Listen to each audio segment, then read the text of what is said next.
Yes, people, welcome back to the channel and welcome back to the OGs, the original Gunners. Curtis back in the building. Listen, this is the most consistent we've been. 2 Mondays in a row, 5 p.m. ish starts. And that's how it's gonna hopefully stay throughout the season. But obviously, we need to move it around. We'll move it around. Curtis, you've been doing back-to-back streams today. Big up the members over on Curtis Shaw TV and big up the community over there as well. Because I see you went live earlier to speak about the Lookman stuff, and it's something that I want to speak to you about today as well. But obviously, Eddie takes the headlines. But bro, how are you though? Family all good? I'm good, bro. Everyone's good. Carnival weekend and that, and bank holiday. But Edu's done his job today. I'm not giving him too much props. I'm moving like Roy Keane. Like you're just doing your job. But but yeah, man. It's nice to see Arsenal do a deal the right way. It's just now, can you bring somebody in that gives us that extra strength in depth? So, but yeah, man, big up all the members, big up everyone locked in, and yeah, man, 2 Mondays in a row. Hopefully, we keep going on the Mondays, and when people know when we're on and stuff, it's easier. Yeah, man. Hopefully, people are all right with that Monday 5 p.m. Kind of Mm. makes sense unless we're playing Monday. If we're playing Monday, we'll have to shift it about. But go subscribe to Curtis as well, people, if you haven't already. Link in the description. He's just passed 80K, so he's on the road to 100 real soon as well. So go So show are some you, love. bro? You're nearly at 90, man. You know what I mean? Get Turkish up to 90 and then 100 quickly. Come on. Yeah, I think Them I'm like big six. 400 away or something from Yeah, 90, come on, man. 400, Come something on. like We that. got to get there. We're getting there, man. We'll both get there. Yeah. Um, I don't know. Do I start with the? I mean, yesterday was all mad. Yesterday we had to dust off the laptop or the camera and go live, thinking that this whole Eddie stuff is done. But 20 minutes after the news broke about Forest's deal off, the Palace interest came in, and it made both of us think that surely then he's spoken to Palace, he prefers that, and in the next couple of days he's gonna go over to Palace, and that's what it looks like. I mean, me and you were always laughing about it, man, because every time Eddie, it's like, oh, Palace are interested. Like, bro, I've heard that Palace link for 3 years. And like you said, when I saw that news, like I was just calmly Sunday, I'm chilling, like I scroll through. I said, what? Eddie deal's off. I said, nah. Like I had no plans to go live. I said, where's that You microphone? don't do that on weekends usually. Do you know what I mean? Usually I chill unless it's a watch along. I said, what? I don't care what's going off. Get the microphone, put the charger in. I'm going live. I said quite a lot of things, but I did say at the end of it, the only logical explanation is that Palace have reached out to his agent and said, listen, Jordan Ayew's just gone to Leicester. They need another attacker. We're going to match the Forest bid. We're going to give you the same wages. Obviously, a safer move for him because Forest are going to probably be in a relegation battle. And that's what's happened. So, I kind of understand why Eddie did that. I think it is a better move for him, although I'm not sure he gets in their team, but that's a whole other conversation. I think Mateta's better than him, to be honest. I think both sides. I mean, Palace still got Edward. Edward as well, So yeah. so at Palace is Mateta, Edward, Eddie. At Forest it would have been Chris Woods, Iwanyi, Awani, and yeah. Eddie. Yeah. I don't So think he he's better than those two either. So Listen, I'm just like I'm happy. I can't lie because me and you have spoken, and I was like, yo, when Marseille, I said you might not see that offer again, but fair play. 3 clubs have come in for him, and it's the deal's happening. So, but I'm kind of now like, despite the happiness about Eddie, I'm like, if you sell Eddie and don't sign anyone, it kind of doesn't improve things. You've got to go and strengthen. So we'll talk about that anyway. But yeah, I think it's time to say Robbie was right that a few clubs were interested in Eddie because I was doubting it, but I still don't understand why after 4 years of a few clubs being interested, it went down to the last week of the transfer window in 2024. But Palace, finally, a team that a few times I've heard they're interested in Eddie Nketiah. It's not the first time, but it looks like it'll be the last time because it better get done. It better. This one it makes sense, and you're right to be honest. It is a better move. Doesn't have yeah, to move too far. Probably more risk, I'd say, for him. in Is it terms of more getting risk? in the team, do you Yeah, think? Yeah. yeah. It'd probably be under more pressure as well because, You know, Palace fans, they don't drop 30 million that easily at Palace. So I think they're gonna expect something for that. Who's the number Everyone's 14 at saying, Palace?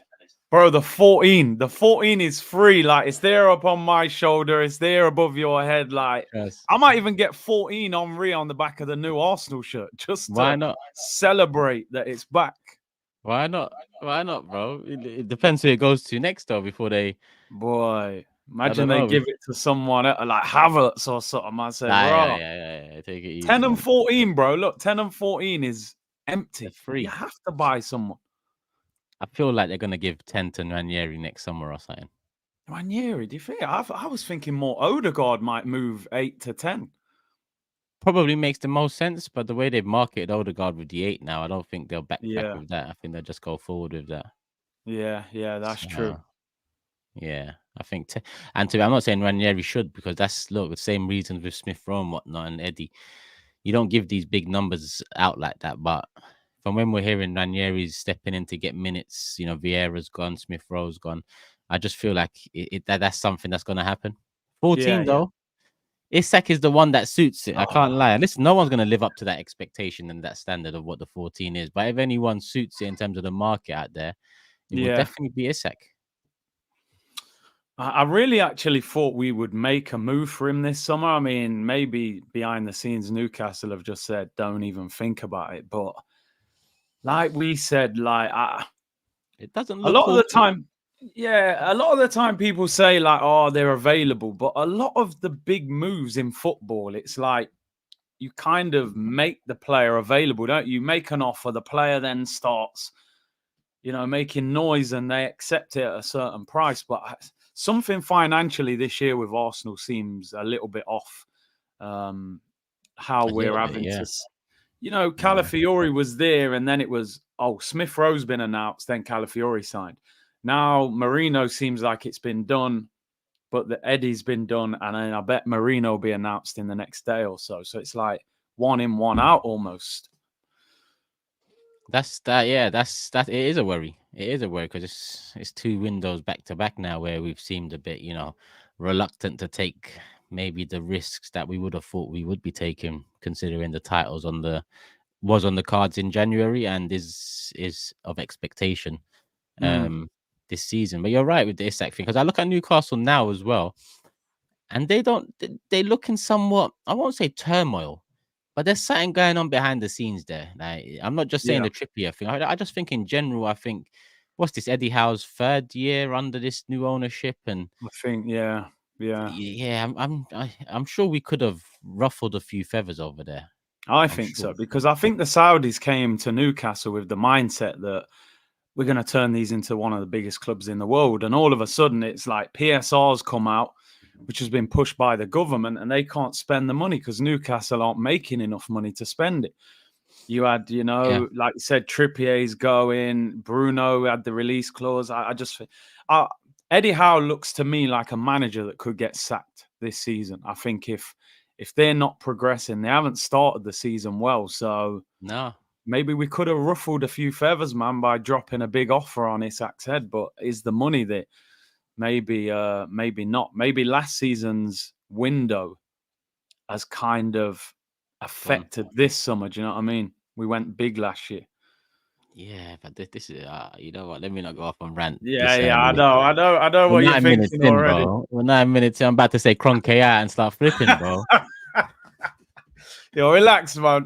I tell you what, the next show will be interesting because now we'll know what has happened in the window. If we haven't Yeah. done anything, the energy will be a lot different next Monday. I tell you. I hope we're not in that situation. Now we have to, bro. Arteta can't say the word. So actually, to be honest, Arteta can say the word surprise, because I actually think a lot of Arteta's comments and some things he said in press conferences recently, it backs up what we both said last week, where we don't think this transfer window is on Arteta's hands. We don't think Yeah, he's happy with the way it's panned out too. yeah, So some of the comments he's made, it's on to them now. And if Vieira's gone now, as soon as Vieira went, bro, in terms of the news, what was it? Friday morning, I think it was the Vieira news. As soon as that news came through, we all said we were definitely buying an attacker. And then the Jesus injury comes the next day. So forget the Jesus injury for a sec. We knew we was getting an attacker before the Jesus injury. The Jesus injury for me raises the level of the attacker we should be going to get. If it Yeah. was before Jesus' injury, if it was someone back up who's going to come in and compete a little, cool. It's not cool, but cool. But now Jesus is injured, who's supposedly has to have a good season and be, be an upgrade on his own self last season, because we haven't really upgraded in that department. Cannot rely on that now. So we're going to need someone there to compete at that level. But to be honest with you, I can't lie, bro. We'll probably get into it. But look, man, I'm not too upset about that. But I do get what you're saying as well in terms of, bro, like after all this time, it's Lookman that's the target. It doesn't feel like, it feels like one out of nowhere that, last week of the window we need to do something, seems available at a price we can afford. All of them things kind of tick boxes. But as a player, I think he's done enough at Atalanta to change his image a little from what we used to see of him over here. So I think when you look at Martinelli's performances in the last 12 months, Jesus' inconsistency the last 12 months, I don't mind the Lookman coming in, if I'm honest with you, but he doesn't solve the conviction thing. Yeah, I mean, I said it earlier on my channel. Like maybe I'm being snobby on Lookman, to be honest. He was unreal in the final, but yeah, I've only seen him a few times in the league and the Europa League. I'll be honest. So there'll be people in the comments and yourself who've probably seen him more, but it's just for me, 50 million would be our highest transfer of this summer. Because obviously Calafiori and Marino would be cheaper. I'm thinking your highest deal of the window is Lookman, and I'm like, does he lift the level of the team? I'm not sure if he does. I feel like he's more of a squad player. But then, like you said, the way Martinelli's playing at the moment, he probably gets in ahead of him, to be honest. yeah, I suppose what I'm saying is for 50 million, I feel like we can get close to somebody that's maybe better than him. They're saying, I mean, Napoli just accepted 55 million for Osimhen from Saudi. The yeah. deal's collapsed because he's rejected it. I feel like, to me, he's a 35, 40 million pound player. But if they got him, I wouldn't be angry, but I'm also not that excited if we get him either, if you know what I mean. Let me ask the poll, the chat this as well. I'm gonna put a poll Go up on. because Yeah.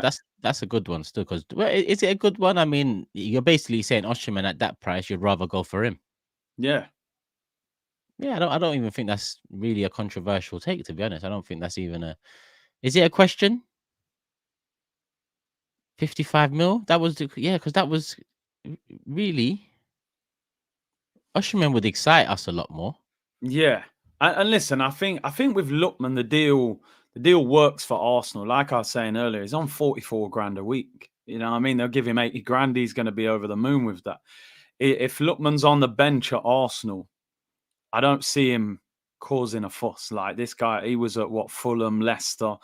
This is a great move for him. So I think, and Atalanta probably will accept an easier payment structure and things like that from Arsenal. They're not notably a club that makes loads of money. I think Højlund was their biggest transfer out of the club. So it's a deal that probably works for Arsenal in that how they can make it happen. Does Lookman give you confidence that we finish ahead of Manchester City? That's kind of the angle I'm looking at the deal now. Okay, I'll frame the. Can I frame a question back to you? I don't like people asking questions for questions. Yeah, but I think there's different ways you could frame this. Yeah. Yeah. Do you think if Martinelli got 11 to 13 goals last season, we would have won the league instead of the 6 he got? If Martinelli he gets double the goals, extra 6. Well, do you know what? I would say yeah, because, and you've done me with a question. I can see where you're leading me here, But the thing is, Dave, I've done you because that's hoping that Lookman comes in and shows the same quality he's done for Atalanta here, which is it's a big if. But if he was to bring in a 11 goal type of season with a few more assists on the side, that's an upgrade on Martinelli's numbers last year. If Saka and Havertz maintain the numbers, or Havertz as expected improves his numbers, this is me being hopeful, bro. Yeah, People yeah. shouldn't get it twisted. Like I started this summer saying we need to go for Mbappe. So if we're talking about the expectation and then the reality that we're in now with 4 days left of the window, that I could be in a better place. But Hey, I've got to deal. imagine you started the summer saying Mbappe, and with 4 days to go, you're convincing me to sign Ademola Lookman. Like, what's going on here, bro? You know what I mean? Come on, Hey, people. hey, the streets are gonna say I've fallen off, bro. Shit. Oh man, love for the love and all that, bro. What's Love for the going love. on? It's peak. It's peak. Like, listen, I'm saying it. I'm being snobby, people. I've probably got a predefined mindset of what he was in the Premier League, and that's unfair because you can easily go somewhere else, get regular football, and become a better player. But I don't know. I started the summer like you. I was saying, yo, Isak and Osimhen and Leroy Sané and these big established players. So listen, I think Lookman's definitely got something, and the way you're looking at Martinelli now, he's going to play better than how he's playing at the moment.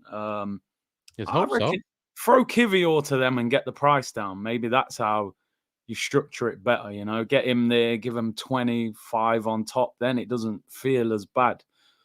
Yeah, yeah. Maybe that's the way. Yeah. I mean, Osimhen at that price is worth a punt though. That's what I'm saying. I And can't I'm not even. even the biggest fan of Osimhen, but 55, 60 mil, I'm having a go. His wages are big. I think even if it doesn't work out the way you'd want, you could still get the 40 M's for him somewhere else. Like it wouldn't be as big a loss as well unless he ends up like I don't know. You know how some strikers completely just Yeah. trash their value in one season. But I doubt that with Osimhen.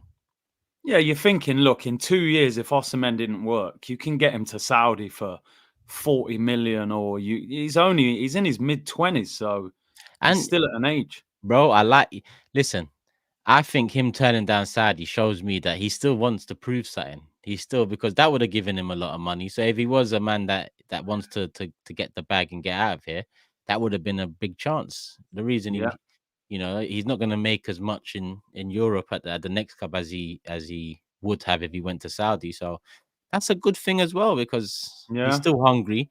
I guess the way the Napoli thing ended, especially considering he helped bring them their first league title since Maradona.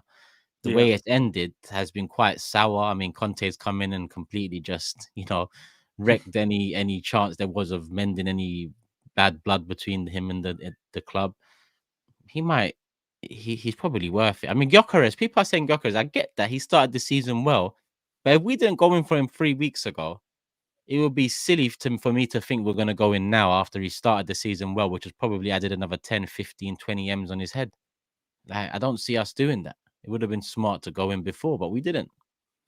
I suppose I'm clutching at straws in the sense of like I'm hoping that the Eddie deal has kind of opened the door up to some. I think the Eddie deal and the Jesus injury, you would hope has changed the mindset of Arsenal. Where Yeah. maybe a month ago they were sitting there going, look at every press conference Arteta was talking about Jesus. Oh, there's something in his eyes. He's so determined. He was letting us know that we're not buying a striker. I've got Havertz. I've got an informed Jesus. But now Jesus has broke down. It's like, bro, forget all that talk. He's the same old injury-prone player. Mm. Eddie's gone. So effectively, you're relying on Havertz alone. So I'm clutching at straws that they're going to do something. I don't see how Arsenal don't do anything. And Arteta said in the press conference that we're short. And I think when he starts saying things like that publicly, it's like, yo, this situation ain't down to me. I don't want this. You got rid of Vieira, Smith Rowe, Eddie and Nketiah. Jesus is injured. Martinelli's out of form. You have to bring somebody in. I think it's impossible for us to not sign an attacking player. But if they don't, and then I think we'll be disappointed. I think we will. Oh. So what do we think, sir? What do you think this is then? Because I can't lie. Looking back, I think Arteta was taking the piss when he said we've got great strikers. I think that was more tongue in cheek to the board and the people above. When I look at it now, because I can't say he's not happy with this window so far, and also he believes we've got great strikers. Yeah, I do feel like he's told the board what it is, like the situation. He's told them this is what needs to happen, but in front of the camera, in front of the people, whether it's to protect value, whether it's to protect relationships, obviously all of that stuff taken into consideration, he's been very protective of it's only this week he said we're light. And I think, it doesn't take a rocket scientist to know we're light now. So him saying it is not exactly breaking news. yeah. But yeah, Listen, I'm just in a situation where it's like, I think Arsenal have got such a great opportunity this season, not just with the title, with trophies in general, and to kind of rubber stamp things in European football that we're here and because it will. You look at the performances of like Saliba, you think it's only a matter of time before someone comes for him. You can't play at that level and tell me that a Madrid aren't going to come for you. So you've got to convince the players that are here that you don't need to go there. You're going to win trophies here. You're going to be successful. I just think this is such a key year for us. Also, and I don't like looking at football like this, but City are going to court in September. Right? They yeah, reckon 3 or 4 months. Can you imagine if City got deducted points and we weren't the team who capitalized? Like, I'm oh, not saying that's how I want us to win the league. I want us to just win the league in a normal season, to yeah, be yeah. honest. To just say, yo, we're better than you. We don't need. But can you imagine if they got 10 points taken off them and somehow Liverpool finished ahead of us and you're like, yo, we've waited all these years. We had the best opportunity ever and we were a striker short. Because I looked at our bench on Saturday and I didn't see a lot there, bro. We were reviewing it before the game. I said, yo, if it's 1-1 with 15 minutes to go, who are you bringing on there? Trossard, yeah. Waneri's a shot in the dark. He's a 17-year-old. There's nothing else. So That's the you got to bring players in. 100%. And that's what I said with the Ranieri thing. I said, listen, people shouldn't start relying on this kid. I mean, he looks like he's quality, and I'm sure he will be quality. But let's not go Yeah, into the season relying upon him. And in the first big test we had, with 25 minutes to go, when talking amongst, like, obviously I was on AFTV, the panel there, and even in the live chat, so a few fans suggesting, one of the moves we make in that game, tight as it was, to try and open them up was Nanieri. So already in the first big test, we have people trying to rely upon this 17-year-old to come on and change. And listen, people are gonna say Yamar, Fabregas, all of these things, but it's a dime a dozen, if that's even being nice. It's one in a million, really, to have that younger player stand up tall and be counted and be relied upon and still come out the back end fulfilling the potential that he originally had. You cannot, playing minutes is quality 100%, but yeah, pressure can also burst pipes in a sense. So, there has to be a balance between it all. yeah, So we have to fix that. I mean, you can't be looking at the bench and it's only Trossard, because that's forever came out yesterday, yeah. yeah, And I'm already this season getting a lot of these comments on Big Six. The most like comment is Turkish back Arteta some more and back the team. Already it started in Forever Arsenal. It's Turkish lighten up. I'm light, yeah. I'm light, people, yeah. Lighten up. He's I'm wearing light. merch. Trust me, I'm He's happy. wearing I'm happy. Arsenal merch. What more do you want? Yeah, yeah. I don't get it, man. It's like man can't speak about a concern, and my concern Yeah, has been from last season and this season is it's a lack of maybe depth in the game changing department in the final third. And I yeah, think Aston Villa, as much as Aston Villa was a great result, great all round performance in hindsight, even though we could have gone 2 down before we even created our best chance of the game.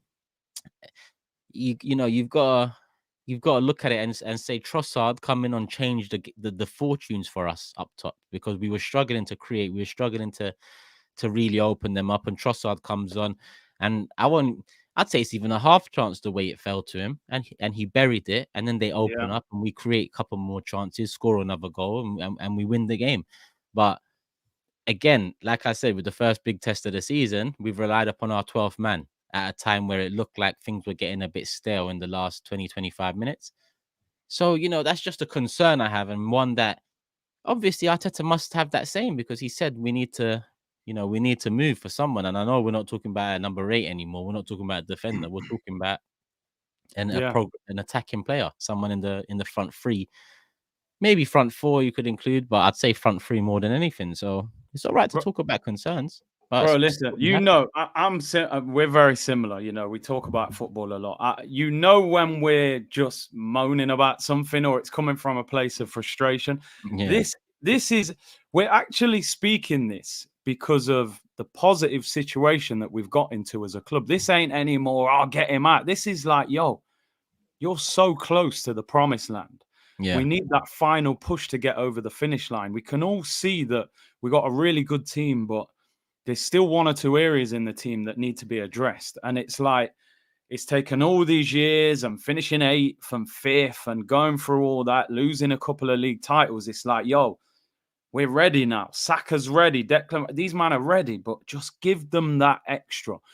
And I don't want us. I'm desperate for them to not close this window, and we sit there and go, okay, so you announce Marino, and that's it. Like after Calafiori, like I genuinely will be looking straight at that ownership. And I've moaned about Arteta a lot, but this summer I'm defending him. I will defend him this summer. He's put us in a position where that ownership should have said, yo, now's your time. Tell me the striker you want.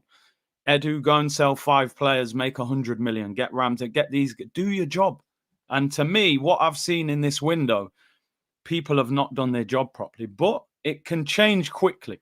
If Eddie's going, if 2 players go and you get 2 in, all of a sudden I'm sitting here going, bro, that's a good window. You got the striker, so a lot can change, but if you've only signed 1 player in 2 months, am I going to believe you're going to sign 2 players in 4.5 days? It's kind of hard to believe, but it's a stretch. we're hopeful. Well, that's all we've got right now. I said yesterday when I was talking about on my live, Arteta, the contract situation. Yeah. It came out that he's in negotiations, but then the next day he comes out and says, let the transfer window, we still got some business, and then talking the season. For me, and from what I know of Arteta and what he said over the years, I find it kind of strange that because I think the ball's in his court with the contract. Maybe, I don't know if you disagree, but I'd say it's more in his court than it is in our court, yeah? Yeah. I find it strange that he's letting it go into the new season, because I don't think, from what he said before and what he's kind of told us about consistency and stability and not creating any noise whilst the season is going on, it goes against all of that. But I also put it down to, it's his last year of his contract. Is he going to be happy with the last push, I guess, in the last phase in this whole process and all the way? Let me try to use all these buzzwords over the years. Do you think it's strange, or do you think I'm looking into it too much? Do you think he's gonna sign the contract? Because I think early July he said, this was like the 12th of July, maybe 7th of July. He said, yeah, I don't foresee any problems with my contract.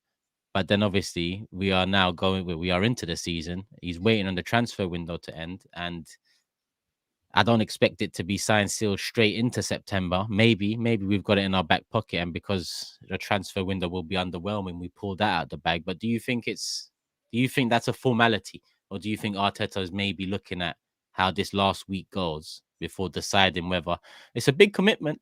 Because Arteta's stock is very high right now. It's very high, and he's got this is the last year of his contract where he's been happy with the push and the ownership and the support up until now.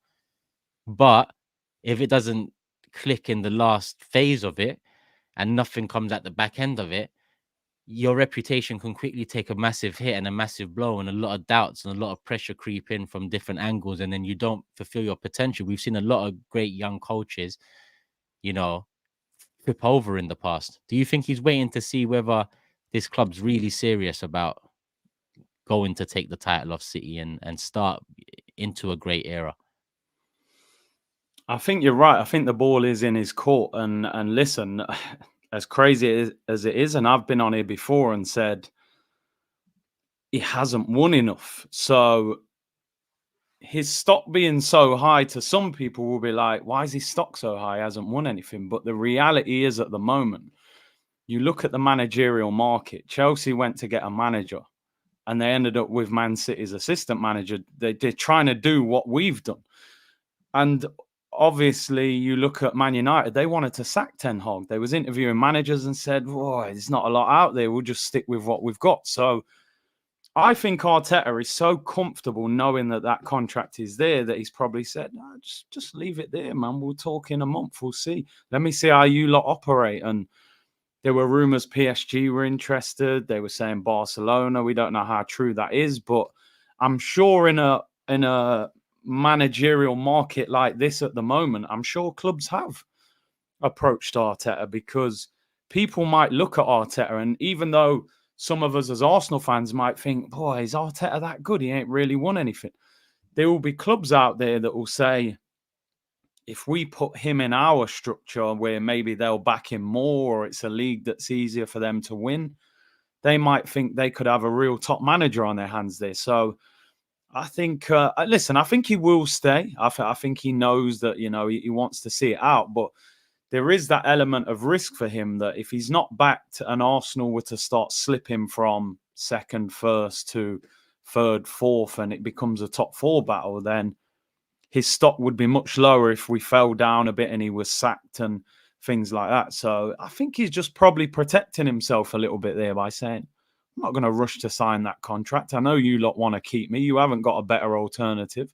You haven't got the ambition to go crazy in the market. He knows that. So I think he's probably looking after himself there. But the thing that I just can't work out with the ownership is like, they stuck by the manager through some of the most difficult moments where I'm ripping shirts in half, bro. You know what I mean? They stuck by him at times where it was like, yo, this is probably when you should be sacking him. They stuck by all of that, put all the PR out, backed him.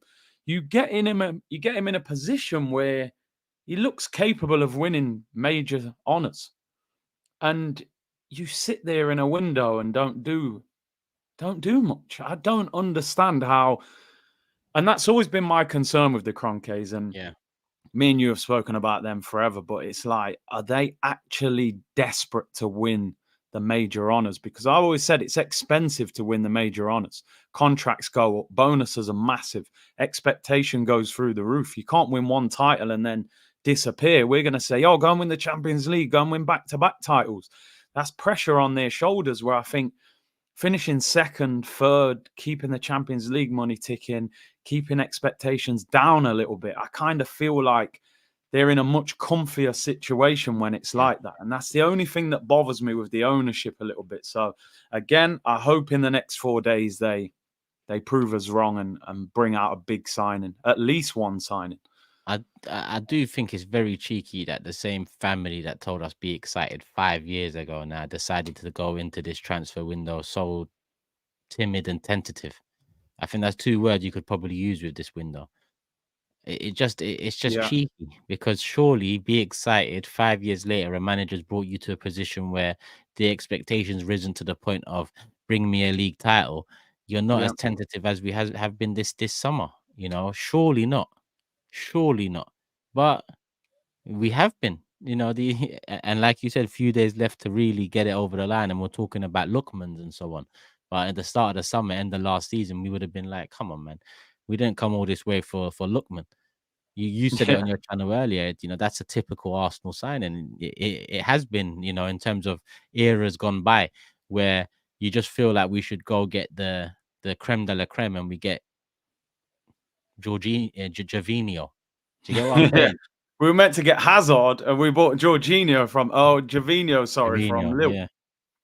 Bro, let's see. Yeah, I mean, like I said, I think Lookman would be a good signing, but I didn't see him as the attacking signing. Like, here you go, fans. Ademola Lookman will be the final piece of that attack. I didn't see it. No. But we move. We are 35 minutes in, 2.5k in the building. First things first, people. Subscribe to Curtis's channel. You know what to do. Live every single day at 2 p.m. So go show some love. His channel's got an exclusive tomorrow as well. I won't say too much, but go subscribe. And I'm sure you'll see it. Subscribe right here. I'm just over 300 away. I'm 340 away from 90k. So I'm close to 90k. So if we can, now my channel's getting back into the into the action and whatnot, and consistency's up again. Let's try and get to that 90k mark and close in on the 100k. Hit the like button whilst we're at it. Let's get to 1,000 likes. I don't even think we're close yet, but I haven't asked. We're coming up to we've just passed 500. Love for the love community as always. Let's get into the super chats. Taryn says, big up the two of you. Hopefully Eddie is out. Well, we might do an emergency OGs if that deal gets called off as well, but be here. Oh, big up Bo. He says, Big C, please don't jinx again. Just wait till that fraud is wearing a Palace shirt. Keep the shameless behavior for when he signs that contract. Hold your horses, basically. I hear it. Man. I hear it. Ankara Messi says, met some of the AFTV lads at Villa. Was sad that you and James weren't around, Turkish. Hopefully we meet one day, mate. Come on. Thank God Eddie is going. Yeah, we should do. I mean, is that what you from around there then, I assume? Probably Villa ain't going down anytime soon, so we'll have plenty of opportunity, or maybe the reverse fixture if you're there for the Villa game. KD says Osimhen at 55 M's and 250, 300k is a no-brainer. We don't have a pacey striker. He is good aerially, and he got 18 goals and assists in a team that underperformed massively. I mean, Curtis, Osimhen comes in. What do you expect from him? Goal wise, goal assist wise, he comes in. What do you expect? I mean, I expect 20 goals from him, to be honest. I don't know how creative he is with the assists, but the goals, I expect 20 league goals from him. He isn't creative, but he works hard. Like he presses well. So he'll get a few assists from nicking the ball back or an interception and laying it off and a cutback or two. But 20 is fair. If Lookman comes in, what do you expect? Goals wise, I'm saying 10, 12 probably, because I don't think he starts every week, first of all. But if he hits double figures, I think in goals, 10, 12 goals. That's fair. A few assists. Yeah. I think that's fair. Yeah, that's fair. ADR says 2 goats. Big C, I can't donate on your channel. Help. I don't know, bro. I'm not sure. Hopefully you haven't been blocked. I'll check. Comment on his last video, ADR, and after this show, he'll go and check that. The 14 should not be available. Eagle-eyed says if Edouard goes for 15 M's, 25 M's on Eddie is not bad for us. Obviously, Palace there. You'll find out the hard way, my bro.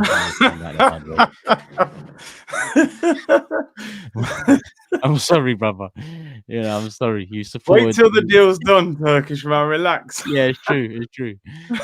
Carlos says hilarious. Forest aren't getting Jimenez either. Oh, what? They got rejected for the improved bid.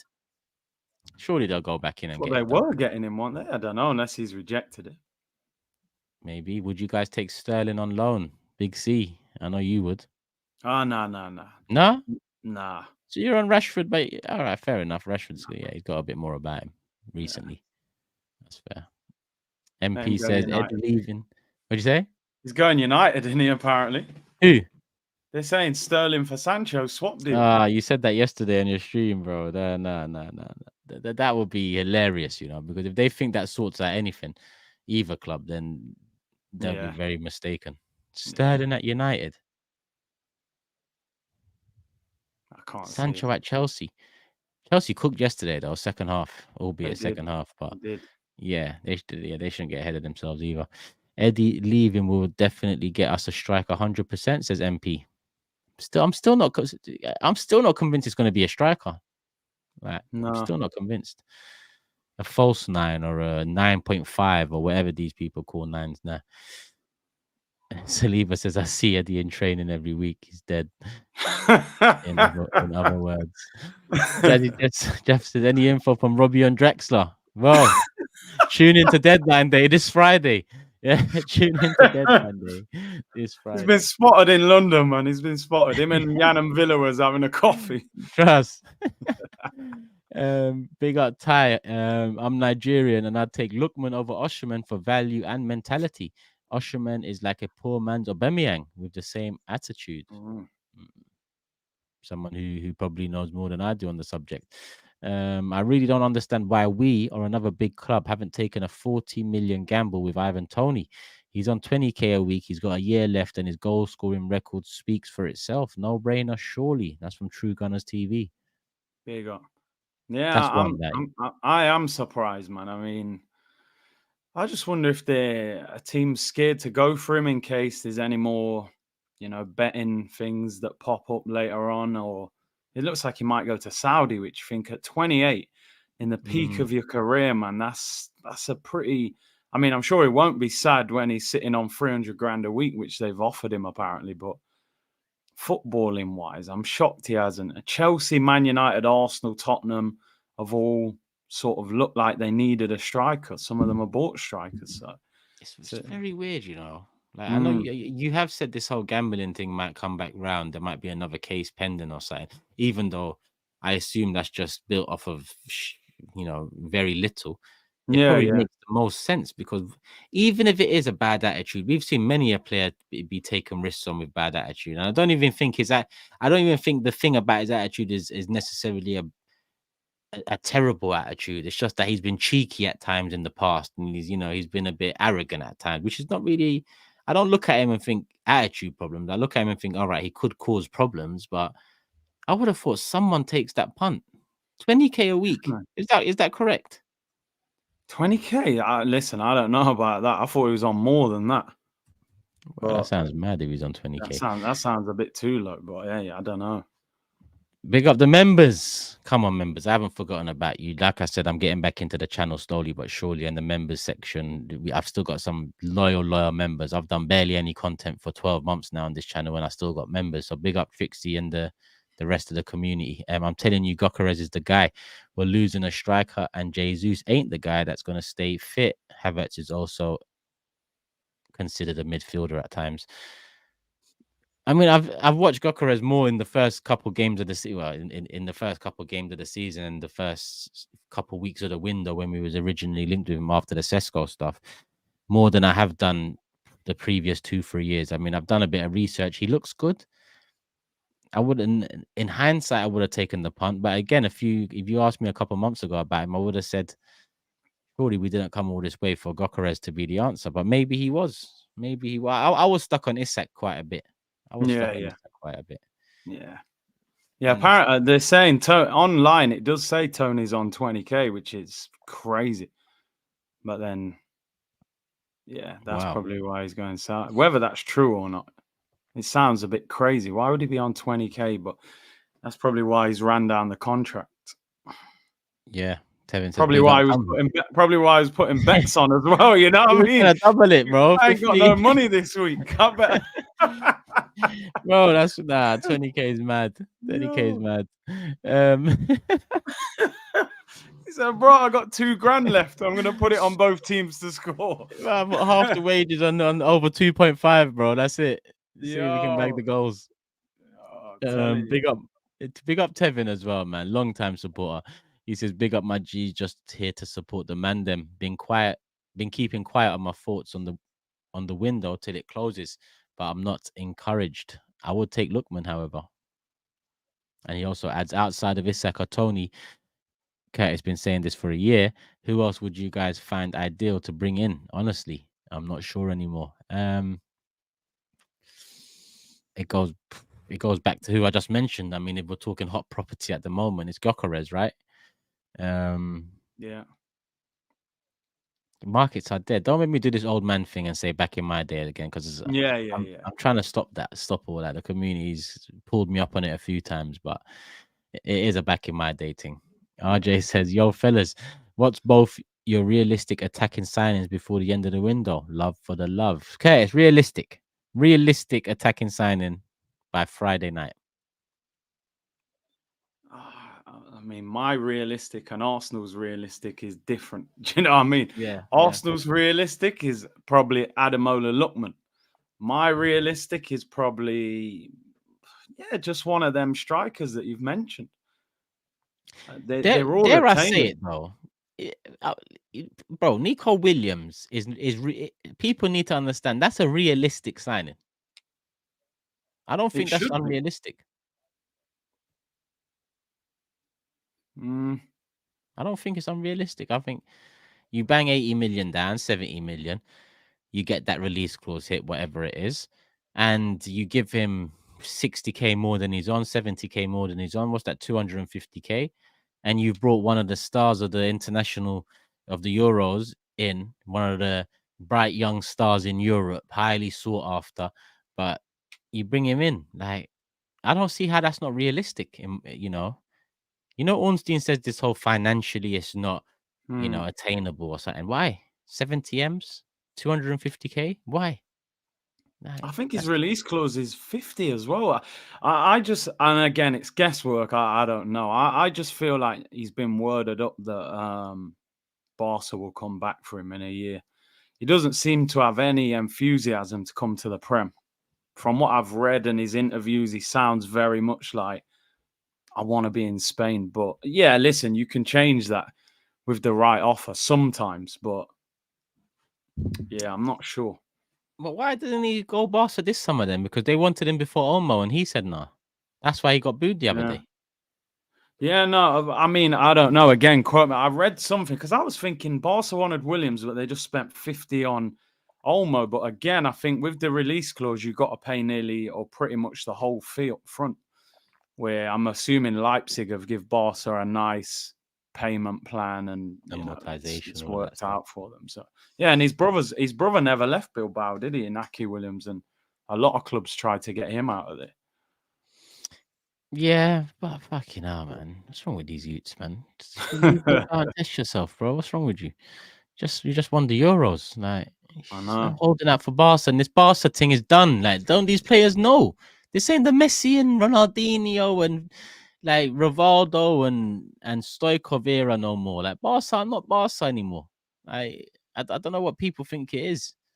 I think the sooner people realize, I don't know how they're going to turn around this financial state they're in, first and foremost, to even be able to build back to the Barca we know. Because they're always going to have that pull because these great players have played for them in the past. That's what it is. But off the pitch, they've done so poorly that I don't know how they're going to continue maintaining themselves as a La Liga side. I think they're relying on that new stadium really, and the income they get from that. And I think aren't they doing? I don't know. I read that they were doing a deal where they were going to make their own shirts and have no sponsorship with Nike, so that all the profit went to them. I don't know how true that is, but they're in a spiral. They are in a spiral. But you got to remember they won the league 2 years ago, didn't they, under Xavi? Yeah, they did. Yeah, they did. They did.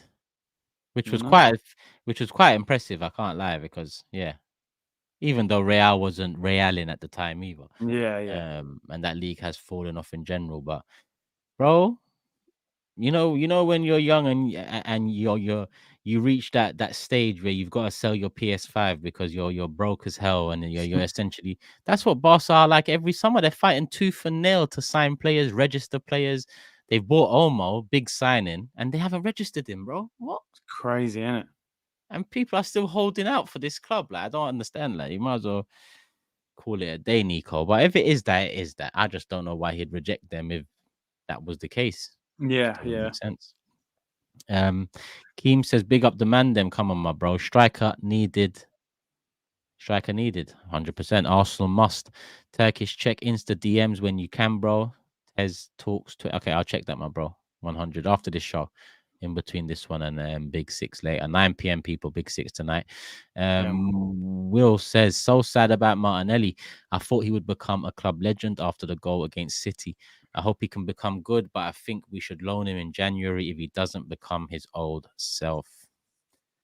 Loan, when you think how light we are in an attack right now, even if we get one more over the line, not advisable. But yeah, he hasn't started the season well at all. I can't lie to you.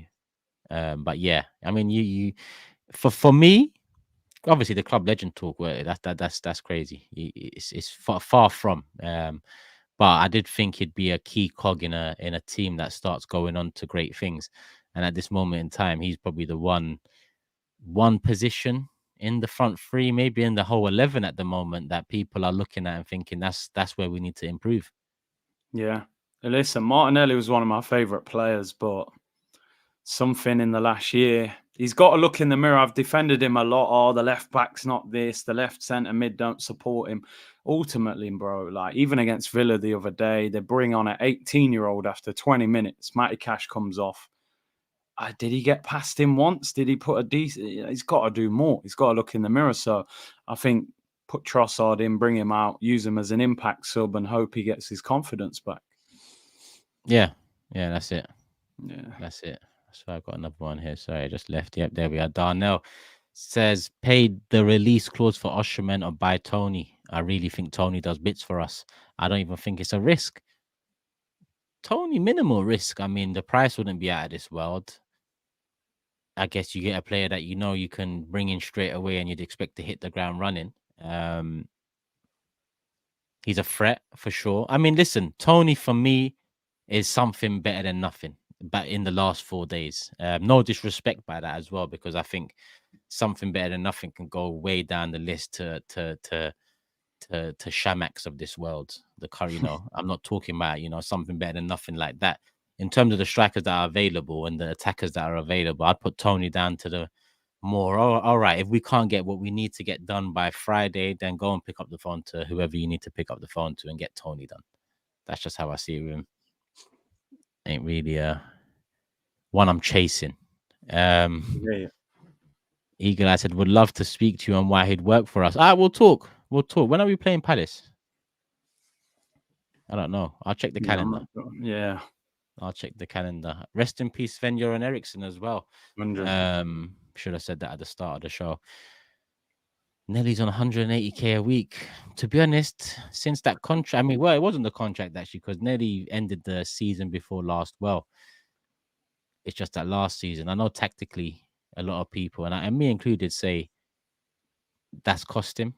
Losing Xhaka and Zinchenko's position being up for grabs, year in, year out, has not given him the stability needed. But look, against Aston Villa, he was one-on-one with the right back at least 4 times in that first half. Doesn't matter if Xhaka's on the pitch or not. It doesn't matter if Zinchenko's on the pitch or not. Even that moment, you're one-on-one 4 or 5 times with the fullback, one of which has come off injured, bringing on a fullback that's not, equipped to this standard, and you don't get any success out of him. I'm sorry, but that's crazy. That's crazy. Thing about Saka is Saka doesn't do the one-on-one thing as much as he used to a couple of seasons ago, due to Arteta changing up tactics last season a little bit, but he's found a way to be equally as efficient without having to take his defender on every single time. Martinelli hasn't. It doesn't matter. I think the big difference with Saka and Martinelli seems to think to get a shot or a cross, it's like he thinks he has to get past the fullback. If you look at Saka a lot of the time, fullback's in front of him, he shifts the ball onto his left foot and crosses it in. He doesn't have to get past you. Yeah. Where Martinelli, every time he gets the ball, it's 100 miles an hour. I'm going to run in a straight line and try and outpace you. He's got to add something else to his game. And I think with Martinelli, I think he suffered in the last 2 years the last year, because we don't play in transition as much now. We dominate the ball. You've got to be more intelligent and keep the ball better. And I think Martinelli has struggled in that. I think he's a counter-attacking winger and wants space in behind. Yeah. And he's got to do more. He has to do more. The thing is, Martinelli has all the attributes to come off the bench and do well. That's the thing about it. But we've already that's why imagine we had a Nico Williams and then we had a Martinelli and Trossard can both come off the bench. It just brings so much more depth to the side.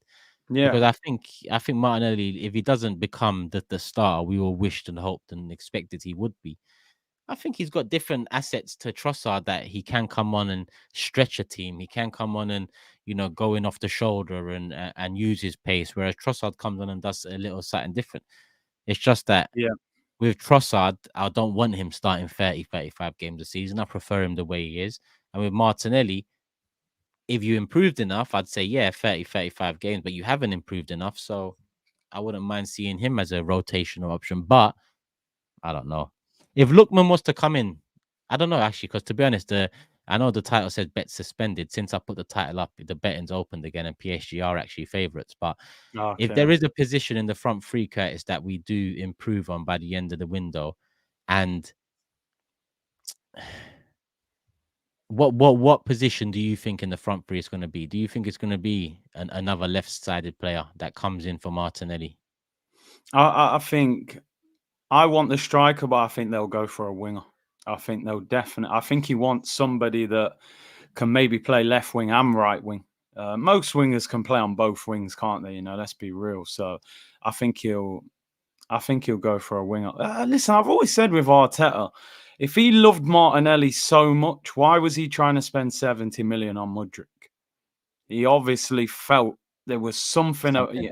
Yeah, he wasn't looking for a 15 million backup who had a bit of pace. He was going to spend 70 million on a guy. Do you know what I mean? So clearly, he's never been fully convinced with Martinelli. So if Martinelli ends up being a player that you bring off the bench and he impacts it for the last 20 minutes, then so be it. Because if his level isn't moving with the level of the team, then you have to downgrade him. And that's the way football is. He could be a good impact substitute off the bench. So Yeah. we'll see. I think he's still got a chance, but he's got to fix up quickly, though. The fans are losing patience with him. 100%.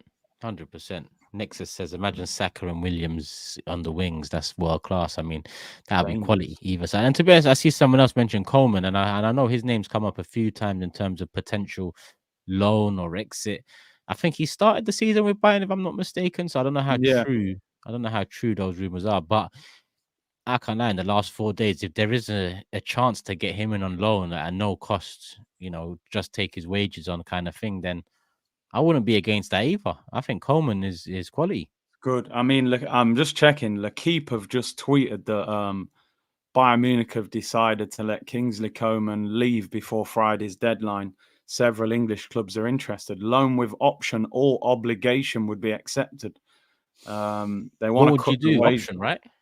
Yeah, option. You don't want obligation. He's injury prone. He's on big wages. I'd take Kingsley Coman all day long on loan with an option, All day not long. with an obligation. And to be honest, on his day he started. Well, not on his. I mean, Coleman starts, right? It would then be Coleman have a Saka, right? Probably, yeah. Because Within a few weeks, you'd expect that to be the case. I don't think he takes it straight away, but I think you'd expect him to come off the bench, couple games, and do his thing and take the position. Yeah. I think. Listen, I'd definitely be looking at that. Because sometimes you got to do smart business, ain't you? Say, okay, I can't find the answer now. Let me get a temporary solution. Get me to next summer, and then maybe you can go back for an And Isak, or you can go, whoever. he could be good for Martinelli as well, Coleman, because I think Martinelli could learn a thing or two off Coleman. If I'm honest with you, I think in terms of the way Martinelli dribbles, I think that's sometimes a bit of a downfall for him, head down and all of that. I think Coleman's dribbling ability. I think it would be a free move with an option, and then you get his experience coming in. He's won stuff. He's he can help hone Martinelli a little bit in terms of the rawness, because Martinelli's still very raw. Yeah. But saying it 2 years ago is fine when he's 20, but I don't know how old Agreed. he is now. But you can't be raw coming up to 20, your mid 20s. Do you get it? You need to have honed that into something. So Coleman is not a 20. Yeah, bad shout. Martinelli's 23 now. So yeah, that whole raw conversation we're way beyond that. But I'm just thinking, listen, Arteta, you coached Vincent Kompany, pick the phone up and talk to him, and Kingsley Coman, Premier League, French, no Saliba.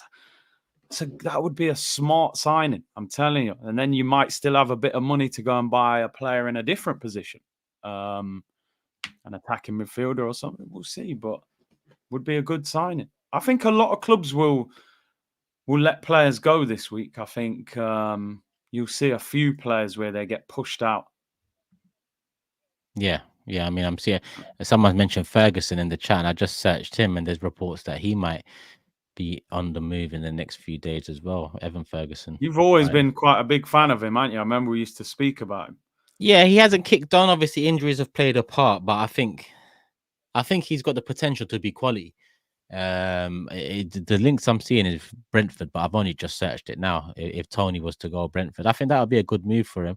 For us at this stage, at where he's at as well, I don't think it's the right move for us. I don't think it's the right move for us.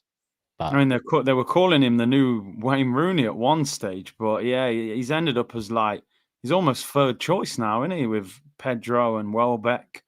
But even they bought what's his name, Rutner Yeah. from Leeds. Oh yeah, 40 mil. So they're probably Decent. going to let him go. Yeah, there's going to be a little shake up there. I don't know what it is, if it's injuries or I don't know what it is, but yeah, I don't think that's something that Arsenal need to entertain. Nah. True Gunner says, bring Thierry back again. He'd still outscore most of our attackers, even at 47. Killer. All right, let me get that one in. Okay, that's the super chat done. Big up the community as well. Have we hit 1,000 likes? Let me check quickly. We're on 750 likes. Let's get 1,000 likes, people, and let me see how close I am to 90k. I'm 260 away from 90k, so it's not going to happen live on air, but it might happen after. 260 away. If you're not subscribed, people, go subscribe. Closing in on 90k. If you're not subscribed to Curtis, which would be a shock in itself, go subscribe. Link in the description below. He goes live pretty much every day at 2 p.m. Weekdays in particular, breaking news on the weekends and the watch-alongs too. So go show some love to Curtis, and hopefully you enjoy this Monday evening slot, 5 p.m. British summertime, GMT, whatever it is around the world. I don't know, but big up the community as always. I see you, Joe, in the chat as well. Ramadan as well. New mod Bo. I had to make Bo a mod as well, to be honest. Curtis, anything we haven't? I usually want to ask you about music. My music's been dead a little though. Still, I can't lie. Yeah, nothing's going on, is it? Like, yeah. Oh, the game. Oh, the game. How come we not? Yeah, you're right. We haven't touched on the game. Yeah, we're so used to winning now. It's like, yeah, next. It's just another one, isn't it? It's another one. It was, you know what? I don't know about you. For me, I actually don't think we played that well. I thought the game was quite boring, if I'm being honest. Yeah. But the result was massive. Like, don't get me wrong. I don't want people to think, like the performance wasn't great. The result was massive. Because last season, for how good we were, I think apart from Tottenham, I'm not sure we went to hardly any of the big teams and beat them away from home. No, I think we beat United, actually. We beat United at the end of the season. But City, Liverpool, Chelsea, Villa, all the Newcastle, we didn't beat any of them away from home. So fine margins. If Ollie Watkins could finish, we might have had a different conversation today, which we rode our luck. But a lot of people talking about that Rodgers, that Morgan Rodgers, man. Geez, they signed him from Middlesbrough. He looked like their best player, 22 years of age. So it shows there are a few diamonds in them lower leagues. But he was man of the match, really, on the 90-minute performance. He was. Yeah. If we didn't get the 3 points, he would have got a draw, a win for Villa. He pretty much dominated the midfield. Rice, Partey. He was running through them like a steam train. Like he didn't, and a bit of technical guile to him as well. Like he's a unit, but he's got a bit of a step over, a drop of the shoulder in him. Like he looked quality. He did look good. Do you know the thing for me? Like, and obviously I've been saying I think the attack needs addressing. The midfield is a bit like not so much Odegaard. He's doing what he's doing, but I don't know, Rice.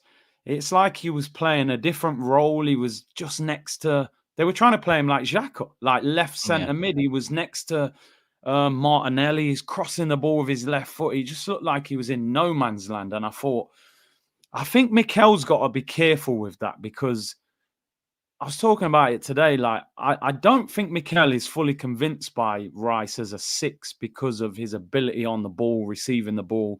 I think he believes Partey is maybe more comfortable. He played it for Atletico, but you've also got to be careful you don't spoil this guy, because to me, Rice is one of the best 6ers in world football. I put him that highly. Yeah. He isn't going to do on the ball what Rodri's going to, but if you want a ball-winning centre mid that can drive forward, energy, aggression, he's one of the best. I think he's got to be careful not to try and push him into this 8 role when he doesn't really look ready for it. To me, I think Marino needs to play the 8 if he's that player, but get Rice back in. Even if that means Partey gets benched, then so be it. Partey's in the last year of his deal. Don't mess up Rice for Partey. So I want to see Rice back in the 6. Put Marino next to him and Odegaard, because Rice, the first 2 games, has not looked great. No, Partey hasn't either, to be honest with you. No. I think with Rice, it's match fitness, and I think with Partey, it's sharpness. I don't know, and I don't think it's sharpness due to a lack of minutes because I think he had a preseason. I just think it's sharpness. Yeah, lack of minute game time over the last couple of years has been in the mud. Yeah. So he just giving the ball away a bit, which is not like him. Usually, he's the one that when we see him playing consistently for us, he's the one that's the safety net on the ball. He can drop a shoulder spinner, man. It does look like his legs are going, if not gone, at the highest level anyway. So Yeah. Yeah. I don't know. Marino, I think, comes in as, and people, I don't know how do you say this guy's name because people keep on saying I'm saying Mourinho. I'm not saying Mourinho. I'm saying Marino. That you say? How Marino, do you innit? say his name? Marino. Yeah, Mikel Marino, yeah. Marino. Yeah, that's Yeah. fine. That's not Mourinho. That's different. Marino. Okay. Yeah. 8, Rice 6. I'm with you. Rice as a 6 is one of the best in the world. Very different to Rodri. And I put Yeah. Rodri above him without a shadow of a doubt. But I Yeah. mean, if you want this profile of a midfielder who protects the defense, who can intercept, tackle, get around, Rice in that profile is, is second to none for that profile, in my opinion. Yeah. So if you get Marino in a specialized 8, and then you've got the older guard there as well, I think we're in a good. What foot is Marino? I mean, he's left-footed. We must have the most left-footed players in the starting 11 in the history of football. When he Insane. plays, yeah, because if Calafiori plays, if Okay. Gabriel plays, Yeah. if Marino and Odegaard play, that's 4. Then Saka's 5. Havertz is 6. That's more than half. Yeah. Left-footed. 6 players. To be honest, we've probably already broken the record. I don't really remember many teams with 4 or 5 left-footed players in one team. It's a lot, isn't it? It's a Maybe the lot. chat can confirm, but that's quite a topic to, I don't know. You'd have to I go tell back you in what, it. though, I look at that Timber performance the other day, man. I'm thinking, Calafiori, you ain't going to get in that team easily. I don't know about you. I'm thinking you've been out for 12 months with an ACL. You're away from home, Leon Bailey. Yep. Bailey didn't really do anything. I thought that was a real top performance. Yep. 100%. From Timber. 100%. For me, the difference between him and Zinni is that Zinni passes the ball between the lines. Timber runs with the ball between the lines, and when you run with it, you drag in more defenders. You create more spaces. Now against Aston Villa, I don't really think. Against Aston Villa, I can't lie to you. I miss Zinni's passing come the 60th minute. Okay. I thought we Okay. needed him to come on to aid the passing in between the lines. I don't think we was moving quick enough. And I think Timber did fade, but obviously off the back of the injury and getting Yeah. back to full fitness and missing the last 2 preseason games, that's fair. But you're right. Calafiori, to me, I mean, I look at Gabriel in the game, and Gabriel, if Watkins scores like he should have scored, we're looking at Gabriel again, having made a mistake early in the season that cost us. That wasn't a foul for me. People are saying that was a foul. That's not a foul. You can't just put your bum out like your Lacazette and then get the foul. Like this ain't, it doesn't work like that. Yeah. Yeah. And So again, bro, sometimes you got to look at what Arteta does and not what he says. Like, he wanted Lisandro, he wanted Laporte, he signed Calafiori. Is he fully convinced by Gabriel? Listen, he's replaced players that we would have sat here and gone, what? Like when Ramsdale had just got him PFA Team of the Year, and he binned him for David Raya from Brentford, and we were like, what's going on here? Now, no one has that argument. So, I wouldn't be surprised. I don't think he will. I think he loves Gabriel, but don't be surprised if he sees something else in he might think Gabriel's a great player, but maybe he's not as good on the ball as Calafiori, or so there might be that's something. even the second half. That was the Gabriel first half. Second half, Gabriel made a block. He went out for a corner and he did the whole when he. I don't even remember. He was pumped. Like, went out for a corner. He was pumped. 3 minutes later, the guy gives the ball away in the middle of the park, and they have a counter attack and nearly cause something. So Gabriel, I can't lie. When Calafiori got linked to us, I always said maybe he's coming in as competition for Gabriel more than anything. And when you think Kivior's also on the way out, that means the only real competition in terms of left-sided centre back, Zinni doesn't play that role. It's Yeah. Calafiori. That's our only other left-footed defender that can play centre back, right? I Yeah, know yeah, Timber can play centre back with, you can play two right-footed centre backs. It's not like it's illegal, but if you want that whole left foot, right foot thing, yeah, it's only Calafiori. yeah. But no. Listen, for me, just in terms of the game, I just thought it was a massive win. It's another psychological hurdle that we've got over. 2 clean sheets. Trossard, great goal, Partey. I think Emmy should save that, shouldn't he? But Yeah. you just hope psychologically it gives us that belief. I think other teams will go to Villa and drop points. I think we played them at a good time. I thought Villa were pretty. It had that feel of early season. We're not quite at our sharpest because I just thought Villa didn't really do much. No. So I think we caught them at a good time. And we said last week, didn't we, that we've got to probably beat Villa, beat Brighton, and then beat at least one of Tottenham and Man City, and maybe draw one of them. So I think we're on track. If we'd have drawn or lost, I'd be like panic stations, but Yeah, we're that on takes track. a lot of pressure off. Timber starts obviously again against Brighton. Yeah. Oh yeah. Yeah. Listen, I don't know about you. Every time Zinchenko starts against decent opposition, I'm nervous. I am. Yeah. He's good on the ball, but defensively, I'm like, can we get through? I didn't feel anything with Timber. I Mhm. just thought I looked at him the same as the rest of the back four. I felt comfortable, even when Bailey had the ball. So it's just Yeah. whether the manager's going to keep playing him and playing him. I wonder if Holland are going to pick him as well. If I was Arsenal, I'd be trying to take him out of that Dutch squad, but they might pick him. I'm not sure. Big up Steph as well, the Villa fan that was on Big Six Extra. He mentioned Timber and said, how difficult Bailey found it. And we already know if Zinni starts that game, Bailey has success. Like, it's not even a question. He's going to find space and he's going to run at him. He's going to get. So for Timber to come out with a glowing report, even from opposition fans, it says a lot. Yeah. Only other question is Trossard comes in for Martinelli against Brighton. 100%. 100%. I think Martinelli needs to come out of the team for his own good. Yeah. He's in a difficult moment. The fans are getting on to him. He saw when he came off, shaking his head. He knows he played bad. And Trossard is his old club at home. He's just scored. You seen the celebration? I think there was a little bit of like, it wasn't just like, yo, this is a clutch celebration. It was like, bro, 100%. put me in the team, right? This guy ain't performing. I keep scoring. So I think you definitely start Trossard against his old club as well. So yeah, Celebration was cold. I loved it. I can't even lie to you. Like I did. I saw it and I thought, this guy's saying I should have started the season, but you cannot not start me now. Like, look at me. 100%. I don't mind players doing that. Be angry with the manager. Yeah, I should be in the team, but do your talking on the pitch. Score, then do that. So I love that. I want to see that. 100%. You know what? You know what else I love? Benjamin White, man. He's Oh, quickly becoming my favorite player, bro. I can't lie to you, man. There's just you something love him, about don't him. Bro, he could live in that 90s team, He could definitely live with that squad, bro. He's got that dirty tactic to him, the one that he just like he could definitely live in the studs up era, we'll call it. you? Yo.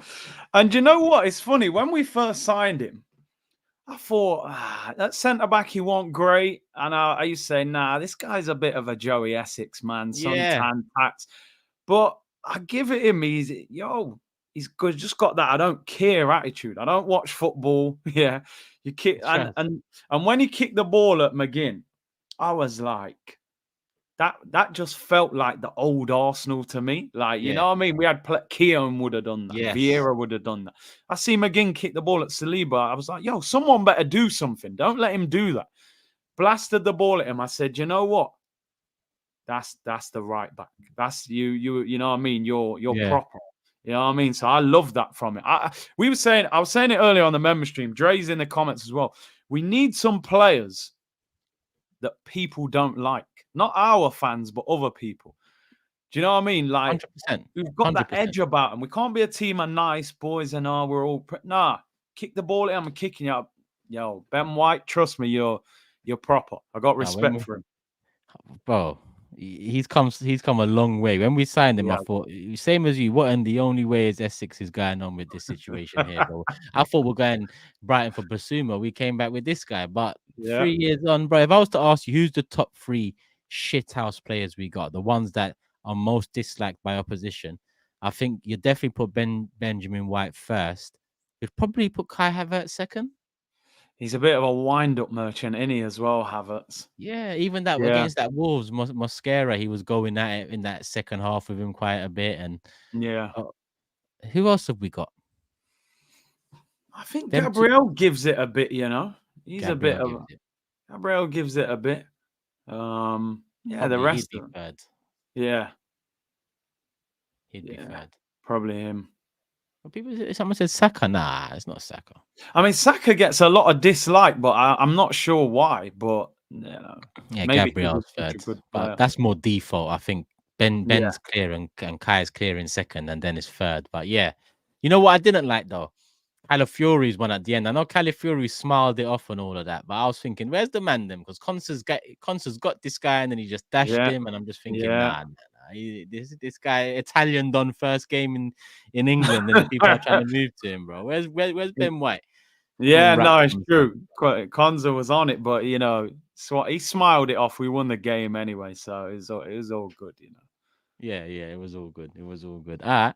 Let me get the 4 super chats we have in 2.5k here. Have we passed 1,000 likes? We are 100, we're 80 away, so I'm sure you're gonna make that happen now, people. Have I come closer to 90k? I'm 220 subscribers away from Getting there. 90k. Where's the CT scan segment, lads? That's true, you know. That's true. Said it's gonna do that, ain't it? I'm very Pfizer, man. Obviously, we had to brush up on the thumbnail, the Yeah, backgrounds, all of that. So this season, we're gonna build on it. I yeah. hope he ditches the England call up on Thursday, says Diallo.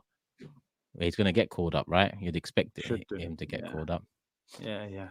Peter says, not much chat about this, but if Odegaard picks up an injury, who's our cover? Nanieri, isn't it? Yeah, yeah. At this moment in Don't know. time. Yeah.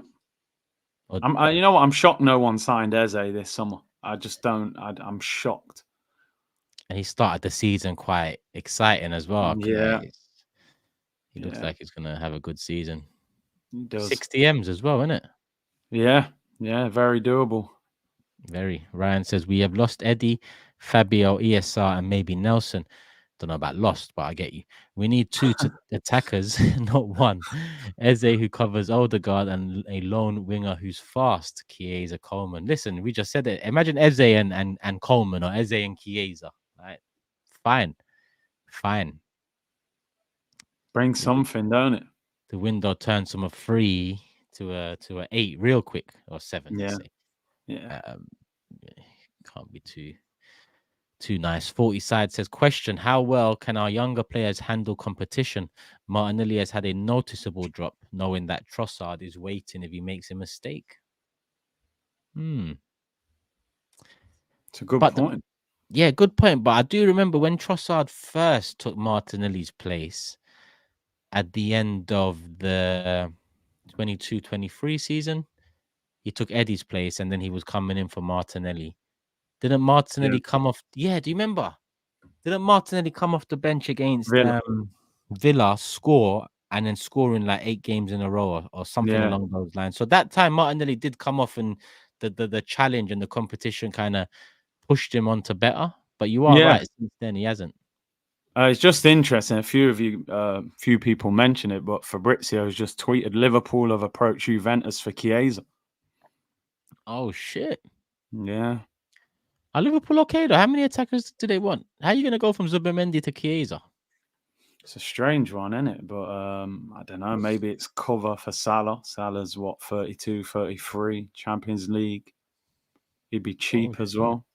Available on the market. Juve want to find a solution to that, and obviously he's ready to go.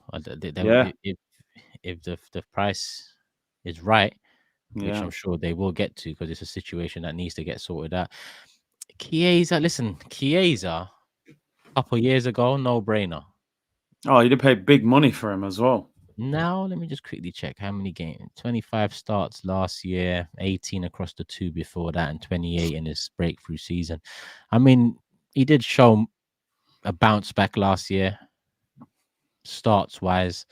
Yeah, It all depends on price and risk and all of that, but you get any sort of that 2021, 21, 22 Chiesa back, then yeah, you're smiling. All right, cool. I've lost all faith in Nelly, says Diallo. I can't see it. Well, that's kind of how I'm feeling as well. I can't lie to you. And I gave him player of the season 2 years ago. Curtis, any last words for today's OGs before we wrap up? No, listen, quality show as always. Big up everyone in the comments. Get Turkish to 90K. Let's get above 1,000 likes as well. And yeah, we'll try and get this locked in Mondays at 5. Could move every now and then, but we'll try and, make it a regular thing. So yeah. And what? Big 6 tonight, 9 o'clock. Hey, listen, I need to see Saeed getting cooked tonight, bro. You know what I mean? You see the reactions this guy was doing after. Nah. Saeed's a madman, bro. Saeed is a gold mine, man. Don't worry, we're gonna talk to Saeed, man. Football is back. Football is back. That's all we can say, bro. But yeah, big 6, 9 p.m. Go show Curtis' channel some love, people. Road to 90K, road to 100K. He's just past 80 live every day. Watch alongs too. So go show some love. 2.5K here. So hit the like button on the way out. Make sure you're subscribed on the way out. I'll be back for a one-on-one later this week, as well as a couple more launches for different shows. And I'll be back with Curtis next Monday, the start of international break. We'll be back then, people. Love for the love. We're out. Peace.